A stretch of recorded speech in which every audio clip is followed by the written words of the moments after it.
देखिए, अतिक्रमण चाहे किसी पर भी हो, अतिक्रमण चाहे मानसिक रूप से हो, शारीरिक रूप से हो या ज़मीनी रूप से हो, अतिक्रमण अतिक्रमण ही होता है, वो हटना चाहिए। हमारे आत्मसम्मान पर भी अगर अतिक्रमण कोई करेगा, हमारे स्वाभिमान पर करेगा, वो भी अतिक्रमण में हटाने का प्रयास करूँगा।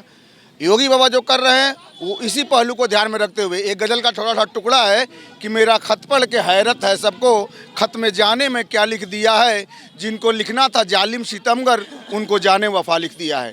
कहने का मतलब यह है कि जो लोग मस्जिद के नाम पर, मज़ार के नाम पर, कब्रिस्तान के नाम पर अवैध निर्माण ज़मीनों का कब्जा करके बना लिए हैं, आज उनकी पैमाइश हो रही है, पैमाइश की जा रही है, उसको तोड़ के हटाया जा रहा है, उचित मुआवजा दिया जा रहा है और सही ढंग से लिया जा रहा है, तो उसमें गलत क्या है? बाबा एक ही पक्ष का ले रहे हैं ना, दोनों पक्ष का ले रहे हैं, ये देखने का नजरिया है। हाँ, कौन कर रहा है बताइए? कोई एक उदाहरण बताइए ना, एक उदाहरण बताइए। बता रहा हूँ, आप यहाँ से मोटरसाइकिल उठाइए, ये क्या है? जहाँ देखो तहाँ मुर्दा गाड़ दिया। आप रॉयल होटल पर जहाँ देखो तहाँ मुर्दा गाड़ दिया। अरे कहीं तुम्हारे लिए कोई तो समझ, तो ये मुर्दे थोड़ी गाड़ने की जगह है, मुर्दे तो कब्रिस्तान में। ये जो शांति दूत कहे जाते हैं देश में कि शांति दूत है, इनको एक ठेला रखने की जगह दी जाए तो आप महीने भर में 10 ठेला देखेंगी। एक हिंदू को ठेला दे जाए तो हिंदू का 10 दिन में उसको भी हटवा दिया जाएगा। ये होता आया है, चलता आया, हम देखते आए हैं, समझते आए हैं, लेकिन फिर भी बोलने की हिम्मत नहीं है कि अपने हिंदू भाई के लिए बोल दे जा। और एक ठेला की जगह वो बिल्कुल सही है, हट जाना चाहिए। जो है कोई 10 बीघा कब्जा किया है तो कोई 50 बीघा किया है, कोई 10 हिस्सा किया है। अतिक्रमण को हटना चाहिए। सरकार जो काम ये कर रही है बहुत अच्छा कर रही है। अतिक्रमण वाले पर जो है, पहले लोग क्या करते, माफिया लोग कब्जा कर लेते थे सरकारी जमीनों को, देहातों में लोग कब्जा कर लेते थे, लेकिन सरकार जो हटा रही है बिल्कुल सही करे। अतिक्रमण को हटना चाहिए। जो है इसके पहले पूर्ववर्ती सरकारों को भी हटा देना चाहिए था, लेकिन पूर्ववर्ती सरकारें जो है माफियाओं का सपोर्ट करती थी, इस वास्ते जो नहीं हटाने की क्षमता रखती थी। और इस समय जो है बाबा जी किसी का सपोर्ट नहीं करे, जो गलत करेगा वो सलाखों के पीछे जाएगा। हिंदू बचाओ और हिंदू भगाओ। हिंदू भगाओ कहाँ ये नारा लग रहा है? हिंदू भगाओ हिंदू बचाओ कौन नारा लगा रहा है? कहाँ लग रहा है बताइए ना। अरे आप बताओ ना कहाँ लग रहा है? कहीं नहीं। कहाँ? क्या आपका मुद्दा क्या है आप बताइए? क्या सवाल पूछ रही हैं आप? बाबा का जो बिल्डोजर का एक्शन है, जी जी जी जी, वो कितनी हद तक के सही है गलत? वो 100% सही है। मैं जनपद संभल से आता हूँ, मेरा नाम योगेंद्र यादव है। वहाँ लोगों ने इतना अतिक्रमण कर रखा था कि वहाँ निकलने के लिए रास्ता भी नहीं छोड़ा। सरकारी ज़मीनों पर किसी ने जरा सी जो है चादर चढ़ाई, वहाँ पूरी मजार बांध दी, वहाँ पूरी मस्जिद बना दी। एक धर्म की सबकी बात हो रही है, तो वहाँ संभल में अतिक्रमण हटाया जा रहा है, उचित है। और वहाँ अतिक्रमण हटा के वो जो जगह खाली हो रही है वो गरीबों में बांटी जा रही हैं। ऐसे समुदाय के लोगों को अभी काफ़ी जगह दी गई है बांट कर, जो अतिक्रमण कर रखा था, जो ये बना पूरा घेर रखा था कब्रिस्तान की बहुत सारी ज़मीन जो हमें अतिक्रमण से मुक्त की गई है। तो इसमें गलत क्या है? सरकारी ज़मीन पर, सार्वजनिक ज़मीन पर कब्जा करोगे, हटाए जाओगे तो आप विक्टिम कार्ड खोलोगे। अरे भाई हिंदुस्तान में रह रहे हो, ये धर्मशाला थोड़ा ही है कि जो अपना जो आया घेरा, फिर तो कोई प्रॉपर्टी की ज़मीन की जरूरत नहीं रहेगी खरीदने की। जो दबंग होगा, पैसे वाला होगा, जो कब्जा कर लेगा। तो ये पूरी बाबा जी की सरकार है, पूरी न्याय के साथ, न्याय संगत सरकार है और सबका साथ सबका विकास। बाबा जी एक ही पक्ष में बात कर रहे हैं। ऐसा एक पक्ष में, और उन्होंने एक पक्ष की बात की थी ना पहले, मैं बता तो रहा हूँ। आज 2017 से पहले एक पक्ष की बात होती थी, अब वो सब अभी सभी पक्ष। अच्छा ये बताइए, मुजफ्फरनगर में दंगा हुआ, मैं पश्चिम से आता हूँ, मुजफ्फरनगर में दंगा हुआ, उसमें हिंदू भी मतलब हिंदू भी खत्म हुए थे, मुसलमान भी खत्म हुए थे। मुआवजा किसको देने का काम किया? 5-5 लाख रुपए किसको? एक विशेष समुदाय को देने का काम हुआ नहीं हुआ? फिर माननीय सुप्रीम कोर्ट ने फटकार लगाई, तब जाकर के उन्होंने मजबूरी बस तब जो उनको दोनों को मुआवजा दिया। तो एक पक्षी कार्रवाई तो मैडम पहले से होती थी। अब तो सबका साथ, सबका विकास, सबका विश्वास की सरकार चल रही है। बिल्कुल 100% बढ़िया कर रहे हैं, और तो और बहुत बढ़िया कर रहे हैं। और ये अतिक्रमण हुआ, ये अभी जो SIR का कार्यक्रम चल रहा है, इसमें भी फर्जी वोट, तमाम वोट जो है हम एक बूथ कोई नहीं। अच्छा ये बताओ, गलत वोट जो व्यक्ति जो है खत्म हो गया, क्या उसका वोट नहीं करना चाहिए? एक बूथ पर 40-40 ऐसे बूथ निकल के आए। अच्छा, जो व्यक्ति 3-3 जगह वोट बनवा रखे हैं, गांव में, शहर में, फिर दूसरी जगह, तो उनका वोट अगर एक जगह रह जाएगा तो कौन सी गलत बात है? धरती पर जाकर राहुल गांधी जी कहते हैं कि बिहार में एक आदमी 200 जगह पर मतदान किया है, ये बोलता है। जब उनसे मांगा गया कि प्रमाणित करिए तो कह रहे हैं कि प्रमाण नहीं दे पाऊंगा। कहने का मतलब कि जो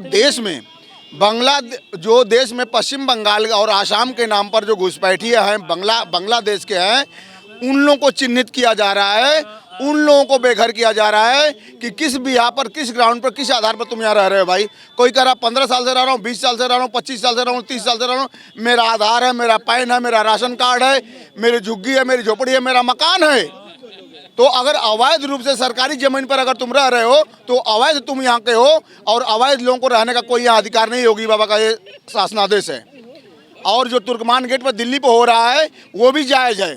अगर वहाँ पर अवैध तरीके से रह रहे थे तो वो भी तोड़ा जाना जरूरी है। संभल में जो मस्जिद गिराई जा रही है वो भी जायज़ है। अगर उस मस्जिद के जगह पर हमारे अतीत में बात तो फिर वही बार-बार घूम के आ रही है कि सिर्फ मस्जिद ही क्यों हटाई? ये दिक्कत यही है, इसी विचार भावना को निकालना है। जिन लोग जो इसी विचार भावना को निकालना है कि ये क्यों हो रहा है। ये उन लोगों के पेट में दर्द होना चाहिए जो लोग गलत ढंग से यहाँ पर रहे हैं, पनपे हैं, फले हैं, फूले हैं।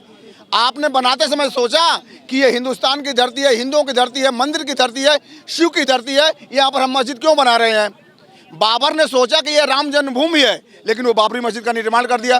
तो तोड़ा जाएगा, जब समय आएगा, जब सत्ता आएगी तोड़ा जाएगा, गुरूर भी तोड़ा जाएगा, अवैध निर्माण भी तोड़ा जाएगा। क्या कहना है? क्या कहेंगे? हिंदुओं को इस तरह धमकाया जा रहा है क्यों? ये हमारी भारत की ये संविधान बिल्कुल ख़त्म हो चुका है क्या? ये लोग कहते हैं, अभी मैं कल देख रहा था वीडियो, कई मौलाना लोग बोलते हैं देश बड़ा है कि शरिया बड़ा है, इस्लाम बड़ा है, तो वो कहते हैं हमारा इस्लाम बड़ा है। कल अभी हमारे पास वीडियो है, वो तो आपने भी देखा होगा वीडियो। ये लोग कौन सी मानसिकता के लोग हैं? संविधान को मानने वाले हैं। कुछ लोग जो है बसपा में लगे हुए हैं, कुछ लोग सपा में लगे हुए हैं, कहते हैं हम संविधान को मानते हैं, संविधान को मानते हैं। तो ये कौन लोग हैं जो कहते हैं हम शरिया को मानते हैं, हम इस्लाम को मानते हैं, इस्लाम हमारा बड़ा है? ये लोग बोलते हैं। तो जहाँ कब्जा करके रखा सब तोड़ के फेंका। राज रहेगा देश में, संविधान रहेगा, संविधान का राज रहेगा। पिछले 2024 लोकसभा चुनाव में ये विपक्ष के लोगों ने संविधान खत्म कर देंगे इस तरह से दुष्प्रचार किया हमारे खिलाफ, भारतीय जनता पार्टी के खिलाफ। जातियों में बांट दिया, वोट इसलिए काट ले गए, लेकिन वो हमारा वोटर समझ चुका है ना कोई संविधान खतरे में हो सकता कभी, ना कोई ख़त्म कर सकता। ये भीमराव अंबेडकर का संविधान है, रहेगा, और संविधान के अनुसार देश चलेगा। भारतीय जनता पार्टी संविधान के अनुसार देश चलाएगी, सम्मान करती है। और जो उन लोगों के 2024 में सपने थे और जिन्होंने बांटने का प्रयास किया वोटरों को, वो समझ चुके हैं। उत्तर प्रदेश के सभी नागरिक, सभी वोटर एक हैं, एकजुट हैं। इस बार विपक्ष के बहकावे में नहीं आएंगे। लोकसभा 80 की 80 आएंगी और 270 प्लस 2027 में योगी जी की सीटें आएंगी। और योगी जी के प्रभाव से 2026 में हम 5 राज्य में चुनाव होने जा रहे हैं, जीतेंगे। सबसे बड़ी जीत हमारी पश्चिम बंगाल में होगी। योगी बाबा बुलडोजर लेकर पहुंच रहे हैं, रास्ते में चल पड़े हैं। बंगाल में ममता बानों की सरकार उखाड़ फेंकेंगे। नहीं, बाबा का बुलडोजर चला है बहुत अच्छी बात है, लेकिन बाबा का बुलडोजर तब कहाँ चला जाता है जब कोई बाबा की सजाती कोई अपराध करता है, तब बाबा का बुलडोजर कहाँ जाता है। अभी कल मेरठ में एक दलित बच्ची को एक बाबा के सजाती गुंडे ने उस बच्ची को उठा ले गया और उसकी माँ को दिन दहाड़े मार दिया, तब बाबा बुलडोजर कहाँ चला जाता है। उनके घर पे था ना बुलडोजर उनका? नहीं तो घर बता, तो इसका मतलब कि जात देख के बुलडोजर चल रहा है। जात देख के आप न्याय कर रहे हो, किसी का धर्म देख के न्याय कर रहे हो, किसी के जात देख के न्याय कर रहे हो। तो बाबा का बुलडोजर ये दो रवैया क्यों है, ये दोगली नीति क्यों है विपक्ष है ये। भाई? ये दलितों के लिए जो जुल्म कर रहा है, तब बाबा का बुलडोजर में तेल खत्म हो जाता है। और अभी कोई मुसलमान होता तो अब तक उसके घर बुलडोजर चला जाता। तो कहीं ना कहीं बाबा का बुलडोजर भेदभाव कर रहा है ना। बाबा की नज़र में अपराधी वही है जो बाबा की जात का नहीं है, चाहे वो ब्राह्मण ही क्यों ना हो, क्योंकि बाबा ब्राह्मण नहीं है। बाबा की नज़र में कोई अपोजिट में अगर कोई ब्राह्मण है तो बाबा उसका घर भी तोड़ने से नहीं हिचक रहे हैं। लेकिन अगर अपराधी उनकी सजाती है कोई ठाकुर बिरादरी का है, तब बाबा का बुलडोजर नहीं निकलता है। अभी देखा होगा आपने कब सिरफ वाले मामले में भी अभी तक बुलडोजर खड़ा है उनका। कानपुर में भी एक 4-5 दिन पहले घटना हो गई, एक पुलिस वाले ने एक बच्ची का 14 साल की नाबालिग बच्ची का उसका रेप किया और फरार है। वो उसको अगवा करके उसका रेप किया और वो फरार है, तब बाबा बुलडोजर कहाँ चला जाता है। विपक्ष के लोग बता तो रहे हैं कि महिलाएं सुरक्षित नहीं है इनकी सरकार नहीं तो आप बताइए ना, कानपुर कोई बहुत दूर है राजधानी लखनऊ से, जहाँ योगी जी रहते हैं मात्र 70 किलोमीटर दूर है वहाँ से। और मेरठ में एक थाना है सरधना थाना में इतनी बड़ी घटना हो गई कि दिन दहाड़े एक दलित बच्ची को अगवा करके एक गुंडे ने और उसकी माँ को मौके पे ही मार दिया। तो बताइए ये कानून व्यवस्था है उत्तर प्रदेश में? लोग तो कह रहे हैं कि महिलाएं सुरक्षित और लोग अंधे हो चुके हैं, लोग जाति के दंभ में अंधे हो चुके हैं। लोगों को ये लग रहा है कि हमारी जात की सरकार चल रही तो सब कुछ अच्छा है।